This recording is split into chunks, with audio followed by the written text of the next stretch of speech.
is your peanut butter and jelly sandwich in a jam? The peanut butter aisle is awash in new nut butters and decadent-sounding confections, giving the lunchbox favorite a little bit of competition. WSJ reporter Anne-Marie Chaker has the story. Hi, Anne-Marie. Great to see you. Tell us about some of these newer products giving peanut butter a run for its money. Yeah, so some of these are really fun. I enjoyed trying the different kinds. One is called Nutso, and you've got to love the name. It's a 7-seed and nut butter, and there's all kinds of things going on in that product. There's hazelnuts, there's almonds, Brazil nuts, flax seeds, and it was actually very, very delicious if you don't mind getting little bits of things stuck in your teeth from time to time. Barney butter was another one, and this company's done a great job of coming out with all kinds of decadent flavors like vanilla bean and espresso and cocoa and coconut.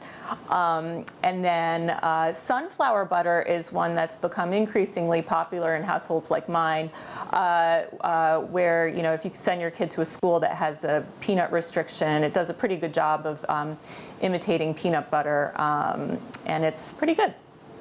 So what is driving this trend? I mean, we know there seems to be a rise in peanut allergies, but aren't there also nut allergies in general on the rise?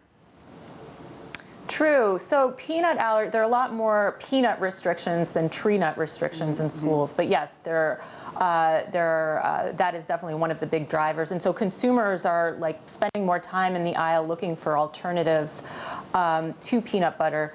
And the other one, which a food analyst mentioned to me, was the Nutella effect, which is, you know, Nutella, the European chocolate hazelnut spread, is now mainstream in the US. You didn't used to be able to get it.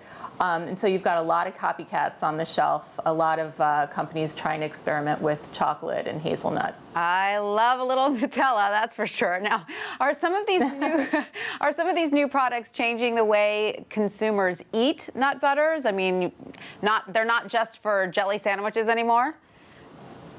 Yeah, so one of the companies I talked to said in their research they had noticed a lot more consumers reaching for spoons and using some of these flavors as like a decadent nighttime treat.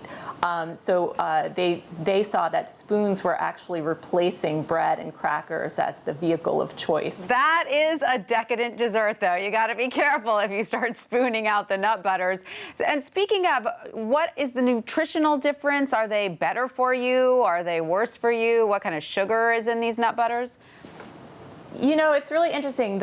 In terms of just bang for the buck, you can't beat peanut butter. Peanut butter, you know, at my grocery store costs $3.59 a jar of Peter Pan. Crunchy peanut butter costs $3.59, contains 200 calories, 16 grams of fat, and 8 grams of protein. And by contrast, almond butter was almost 3 times that amount at $8.99 and really had a similar nutritional profile. So you can have fun and experiment in this aisle, but chances are you're going to be paying a lot more than you would for plain old peanut butter. So sometimes it pays to stick with the classic. Anne-Marie, thank you so much for that. Thank you.